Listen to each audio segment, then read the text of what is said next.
Peace and blessings, peace and blessings, peace and blessings. Rob YB Youngblood coming at you with session number 8 of the Confidence Builder series. And I'm excited because we are operating in consistency, right?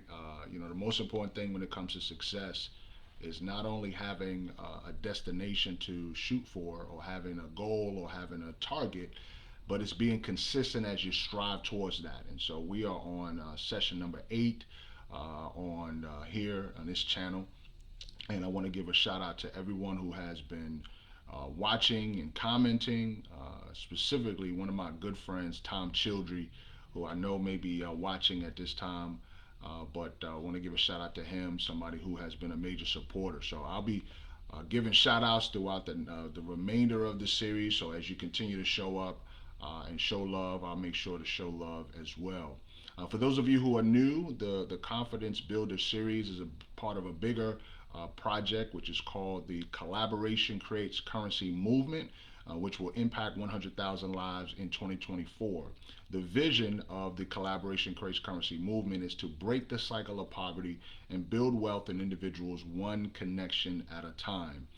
The basis of the movement is based on my second book, Collaboration Creates Currency: The Blueprint for Visibility, Credibility, and Profitability. It features myself and 4 of my clients that I met while in pursuit of the number one motivational speaker in the world, Dr. Eric Thomas. Those authors include Marshall Fox, Deborah Delgado, Sherrod Ledet, and S. Elliott Brooks III. And so shout out to each of those authors who made a significant contribution to that body of work, which is impacting lives all around the country and then on several continents. I was truly excited that this thing is growing beyond bounds, and all we want to do is impact lives. So, over the last few days, as a matter of fact, since the beginning of this series, we've been focusing on this book, The Magic of Thinking Big by David Schwartz. Phenomenal, phenomenal book. You can actually order your copy from Resist Booksellers, which is a phenomenal bookstore out of Petersburg, Virginia. Shout out to Resist Booksellers. Get your copy. But over the last few days, we've been breaking down this whole concept of excusitis and how it's a mind deadening disease and how it prevents individuals from becoming successful. Excusitis is something that successful people could use, but they choose not to because they see the value in being able to overcome the various types of excuses or excusitis that people use to prevent themselves from being successful. So, there's health excusitis, there's intelligence excusitis, which we're going to talk a little bit about today and how to break it. And then tomorrow we're going to get into age excusitis, because what we find is that many people use age as an excuse for why they can't be successful. As a matter of fact, I had a conversation with an individual just yesterday, and he was just talking about how he was about to make a educational move, right? He's about to make a transition, and he was like, "Yeah, but I'm at the age of 50, and I just had to stop him." I said, "Listen, man, most successful people in many ventures got started in their 50s, right? And there's a long list of those people. I may share it tomorrow as a supplement to talking about age excusitis. But I just want to encourage you, no matter what your age is, no matter what your health situation is, no matter what your life situation is, all things are possible if you have a high level of clarity, confidence, and the ability to communicate the value that you're looking to bring to the marketplace. Now, does that mean that you're going to be without struggle? No.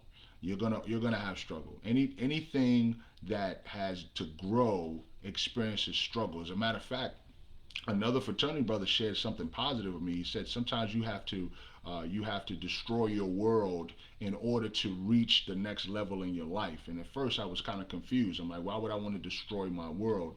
And he broke it down for me. And basically what he said, if you look at a chicken, all right, that's in an egg. In order for it to reach the next level of its life, it has to destroy its world. I need you to think about that for a little bit, right? The thing that's holding you in your comfort zone is the thing you're going to have to break in order to reach the level of success that you want to get to. So by destroying your current world, your current mindset, your current mind frame, and putting in new information, you're going to grow. But that growth is often painful because you're leaving something that's comfortable, something that you already have used or known for as long as you could remember, to achieve something that's unknown.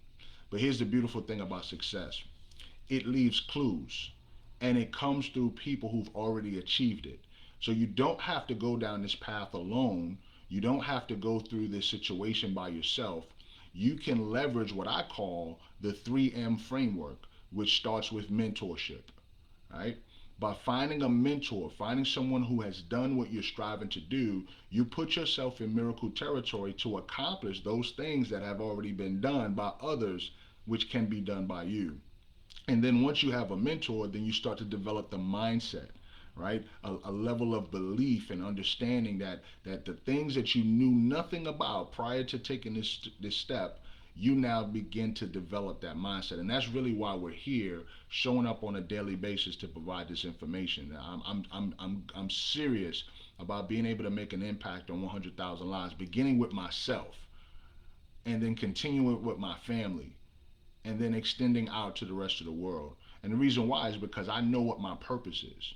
Right? I learned at a young age that my purpose is to empower, inspire, and impact people, help them to live out their God-given purpose. And as that purpose has evolved, I discovered my gifts, right? My ability to connect, my ability to promote, my ability to communicate, right? So those gifts, once I discovered that gift, which is tied to a purpose, then I started to develop the brand, right? Which is my story, which is my brand promise, right? I grew up in a single parent home. My father was murdered when I was 2. But as a result of that adversity, I became a compassionate connector, right?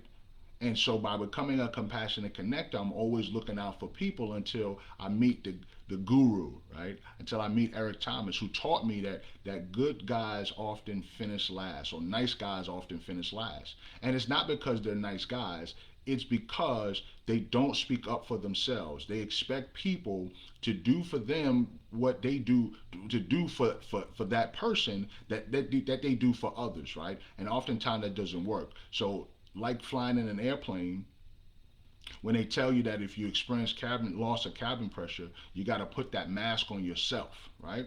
And so sometimes nice guys or nice gals don't look out for themselves, and so they get taken advantage of by takers, right? And what I learned is that takers don't know any boundaries. They don't know any limits. That if you allow a taker to keep taking, they'll keep taking until they can't take anymore, and then they'll go find somebody else to take from. You'll have to catch the replay to understand what I just said. So by becoming first a compassionate connector, I discovered my gift.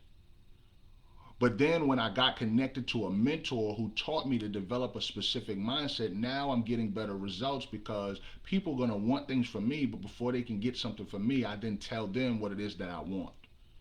It's got to be mutual. If it's not mutual, I don't want any part of it.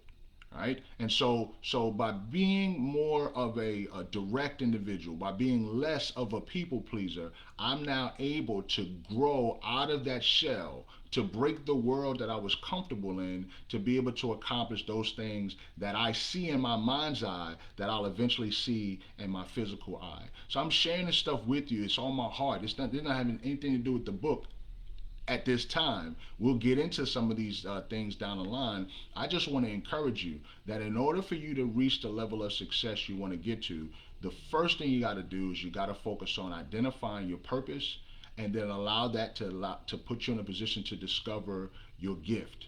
Your gift is going to make room for you, but it's also going to put you in a position to begin to tell your story, to connect the dots from where you started to where you are today. Wrap that around your gift, and then create a service that you can offer the marketplace to support those who struggle with a challenge that your gift can support. That you can be able to use your gift to fill the gaps that people have in their lives. And so why are we showing up? Why am I showing up every single morning to promote the Confidence Builder series? Because in order for you to reach currency, you got to have clarity. And then from clarity, as you grow your clarity, you'll increase your confidence. And confidence is often a challenge that people have, because that's the difference between them making that phone call or not. reaching out to that prospect or not, writing that book or not, applying for that job or not. It's the level of confidence that people have, whether high or low, that will determine their level of activity. Right? You can tell that I'm excited about something because I'm becoming more active in this platform on a consistent basis. And I just want to encourage you each and every day, tap into your purpose. If you haven't discovered your purpose, we can have a conversation. I can point you in directions where you can discover those things, right? Because once you get that, it's like the wellspring of life. Right? It's like the wellspring of life. You start to come to life because now you start to discover the reason why you were put on this earth. And I'm going to tell you this, whether you believe in God or not, I want you to understand that we were all created by a manufacturer. And that manufacturer is going to want to get a return on what they put you together for, right? I believe in God. I'm a Christian. I believe in Jesus Christ. I believe that God created me for a greater purpose and that I have to fulfill what he created me to do, because here's the reality. We're all going to go. We're all going to die. We're all going to get to a place where we're going to be judged and we're going to be asked, what did you do with what I gave you? And I'm often thinking about how I'm having this conversation with the Father, and he's like, why didn't you do what I encouraged you to do or put you on earth to do? And what can I tell him? What excuse can I give him? Not one. And so today I want to wrap up this part of the series where it focuses on intelligence excusitis, right? Understanding that there are some people who focus on obtaining a ton of information, but because they don't know how to utilize that information, but because they don't know how to assess the situation and become more active with their actions, all they have is information, and it prevents them from being successful. How much is a fact man worth? A fact man, somebody who all they know is facts and figures.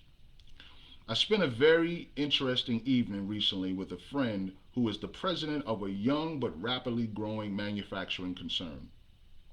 The TV set happened to be turned to one of the most popular quiz programs. The fellow being quizzed had been on the show for several weeks. He could answer questions on all sorts of subjects, many of which seem nonsensical.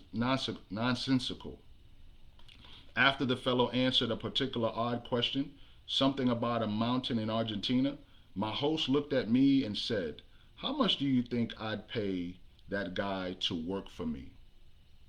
"How much?" I asked. "Not a cent over $300. Not per week, not per month, not for life. Oh, but for life, rather. I've sized him up. That expert can't think.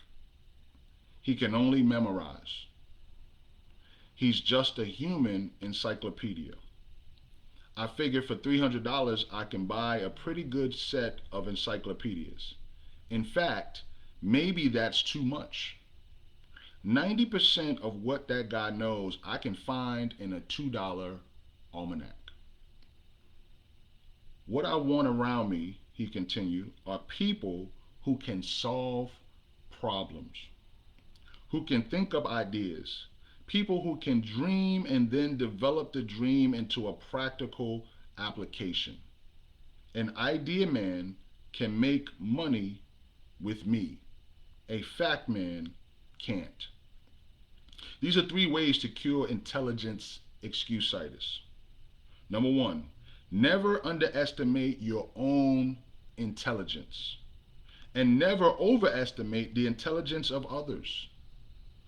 Don't sell yourself short. Concentrate on your assets. Discover your superior talents.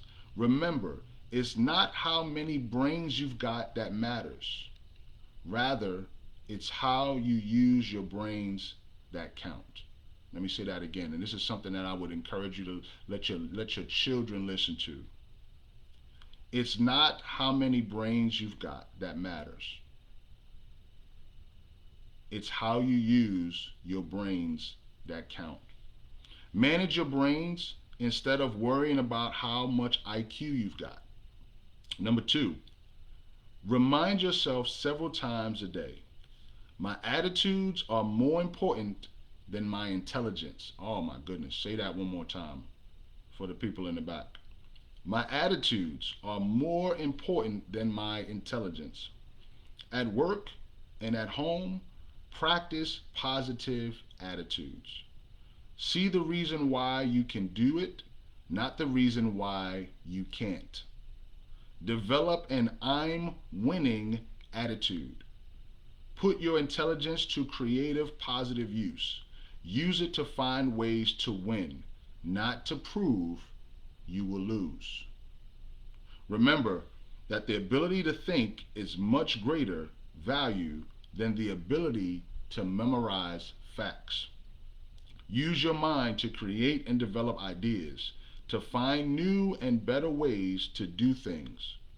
Ask yourself, am I using my mental ability to make history, or am I using it merely to record history made by others? As we wrap up this session of the Confidence Builder series, I want to encourage you, get this book.